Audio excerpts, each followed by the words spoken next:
کر آئیں. تو المختصر یہ کہ رسول اللہ صلی اللہ علیہ وسلم تشریف لائے. یہ باتیں بہت ہیں، بہت گفتگو ہے. معراج کے واقعات بڑے دلچسپ ہیں.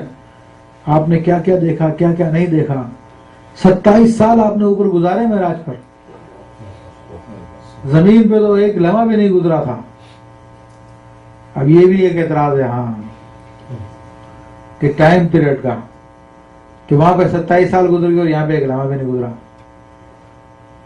کیونکہ اصل میں ہمارا اپنا جو ذاتی ایکسپیرینس ہے اور وہ خود سائنسی نظریہ ہے، تو اس کے اندر ہم جو ہے زمان اور مکان کی قید سے آزاد نہیں ہو سکتے. زمانہ اور مکان، اگر ہم سوچنا چاہیں کہ کوئی زمانہ نہیں ہے تو ہمارا ذہن سوچ بھی نہیں سکتا. ہم سوچنا چاہیں کہ کوئی جگہ، ہم کسی جگہ میں نہیں ہیں، یا کوئی ایسی جگہ بھی ہوگی جہاں پہ کوئی جگہ نہیں ہے، تب بھی ایک جگہ ہی ہمارے ذہن میں آئے گی. تو ہمارا دماغ یہ ٹائم فریم سے اور اسی طرح اسپیس کے فریم سے، ان دو فریم سے آزاد نہیں ہو سکتا، کیونکہ ہم بائی برتھ انہی چیزوں کو دیکھتے ہوئے آ رہے ہیں.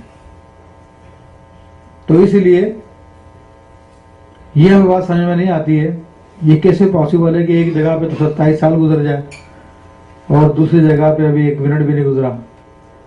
کیونکہ حضور علیہ السلام جب تشریف لائے تھے تو بستر کی گرمی برقرار تھی، دروازے کی کنڈی ابھی ہل ہی رہی تھی، وضو کا پانی جو تھا وہ چل کے بھی تھما نہیں تھا. ایک لمحے میں حضور علیہ السلام 27 سال معراج کی گزار کے واپس تشریف لے آئے. تو اب سائنس اس پہ اعتراض کرتی ہے، لیکن سائنس کو پھر جواب مل جاتا ہے. دونوں لوگوں کے علم میں اضافہ ہوتا جا رہا تو اسلام کی حقانیت ثابت ہوتی جا رہی ہے. تو اب جدید تحقیقات کے مطابق یہ ایسٹرولوجی جو ہے اس سے یہ بات ثابت ہے کہ اب کائنات میں ایسے مقامات پائے جاتے ہیں جو ٹائم کی اور اسپیس کی قید سے آزاد ہیں. اور وہ کون سے ہیں؟ وہ بلیک ہول ہیں. بلیک ہول کا نام تو سنا ہوگا آپ نے. یہ میرا پوری ڈیٹیل ہے بلیک ہولز کی. مختصر یہ ہے کہ جو سیارے آسمان پہ موجود ہیں یہ زمین سے، اس میں ہزاروں گنا بڑے سیارے بھی ہیں. یہ سورج زمین سے بڑا، مگر سورج سے بھی ہزاروں گنا بڑے بڑے سیارے موجود ہیں. یہ بہت دور ہیں ہم سے، جو چمکتے ہوئے ٹمٹماتے ہوئے تارے نظر آتے ہیں. لیکن حقیقتاً ان کے جسم ان میں ایسے بھی ہیں جو سورج سے ہی بہت بڑے بڑے ہیں. ان پہ بھی موت آتی ہے. جب ان پہ موت آتی ہے تو یہ پھر بلیک ہول کی صورت اختیار کر لیتے ہیں. اور ان بلیک ہول کے اندر نہ ٹائم پایا جاتا نہ اسپیس پائی جاتی ہے. یہ اب سائنس نے اس بات کو ثابت کر دیا ہے. تو وہ جو اعتراض آتا تھا کہ جناب یہاں پر یہ ہوگا وہاں پر یہ ہو گیا، تو وہ اعتراض بھی ختم ہو جاتا. اور باقاعدہ اولیاء کرام سے تو ثابت ہے. حضرت جامی رحمۃ اللہ تعالی علیہ بہت مشہور بزرگ ہیں، کتنے مشہور بزرگ ہیں. انہوں نے اپنی کتاب میں، نام ذہن میں نہیں آ رہا، 29 طرح کچھ نام ہے، تو اس میں واقعہ حضور غوث پاک رحمۃ اللہ علیہ کا لکھا. اور اس طرح ملا علی قاری رحمۃ اللہ علیہ نے ایک واقعہ لکھا. یہ بہت بڑے محدث گزرے ملا علی قاری رحمۃ اللہ علیہ، حدیث کے، قرآن کے، یہ مکی ہیں، ویسے ہرات میں پیدا ہوئے ہیں. ان کی کتاب حدیث کی شرح میں مرقات ہے جو مشکات شریف کی شرح ہے، اور ساری دنیا کے لوگ ان کو مانتے ہیں، ان کے علم کو مانتے ہیں. اپنے زمانے کے مجدد رہے ہیں یہ اپنی صدی کے. انہوں نے حضور غوث پاک رحمۃ اللہ علیہ کی شان میں کتاب لکھی ہے تفریح الخاطر کے نام سے. تو حضور غوث پاک کی کرامت کو بیان کرتے ہیں.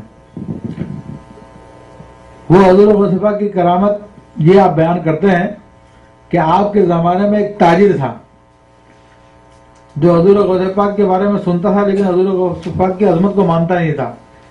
کہ یار لوگ بہت ان کے بارے میں الٹی سیدھی باتیں کرتے ہیں، کوئی آدمی بھی ایسا کر سکتا ہے؟ وہ اسی قسم کی باتیں کرتا ہے. لیکن جدھر جاؤ تو ہر کوئی نہ کوئی آپ کی کرامت سناتا ہے.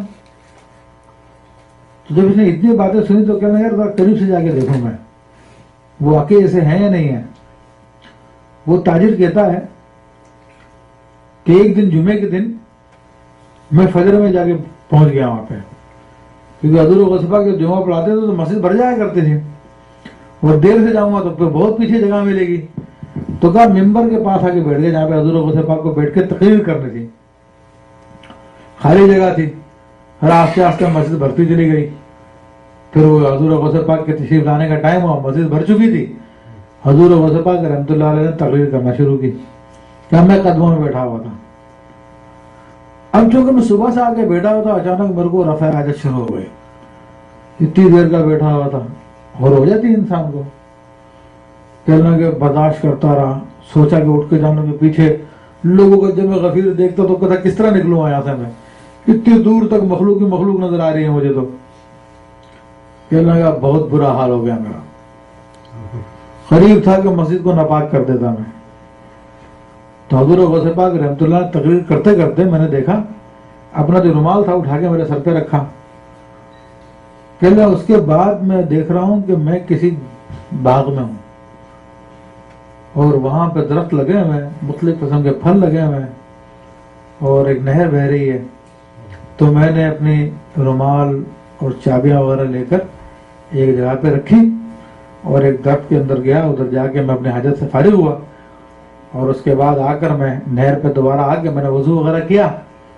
وضو کر کے جیسے میں اٹھا تو میں تو مسجد میں بیٹھا ہوا تھا. حضور غصبہ کی تقریر جاری تھی، اور وہیں سے جاری تھی جانے میں سن رہا تھا. تو مجھے لگا شاید کوئی مجھے خواب آیا. تقریر ختم ہو گئی. بہرحال کوئی نئی بات تو ظاہر ہوئی نہیں مجھ پہ جو لوگ کرتے تھے حضور غصبہ کی تعریفوں میں.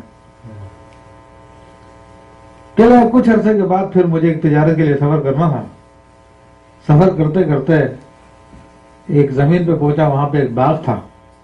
تو لگا کہ یہ باغ شاید میرا دیکھا ہے، دیکھا ہوا میرا یہ. تو یاد کر رہا ہوں لیکن یاد نہیں آ رہا. اچانک نہر کی طرف نظر پڑی تو وہاں پہ اپنی چابی اور چادر پڑی ہوئی تھی، جو میں بھول گیا تھا اس ٹائم میں. تو پھر مجھے یقین آیا کہ حضور صاحب نے خواب نہیں دکھایا، اصل دکھایا کہ میری حاجت بھی رفع ہو گئی. وہاں پہ تقریر وہیں کی وہیں رہی تھی، اور میں اتنی دیر میں وہاں سے گھوم پھر کے وضو کر کے بھی آ گیا، اور آپ کی تقریر وہاں سے چل رہی ہے. تو یہ ٹائم فریم تو اللہ کے خاص اولیاء اللہ ان کے ہاتھ میں بھی ہوتا ہے، جس کے لیے بڑھا دیں، جس کے لیے کم کر دیں. تو بہرحال معراج شریف بڑی اہم مطلب کہ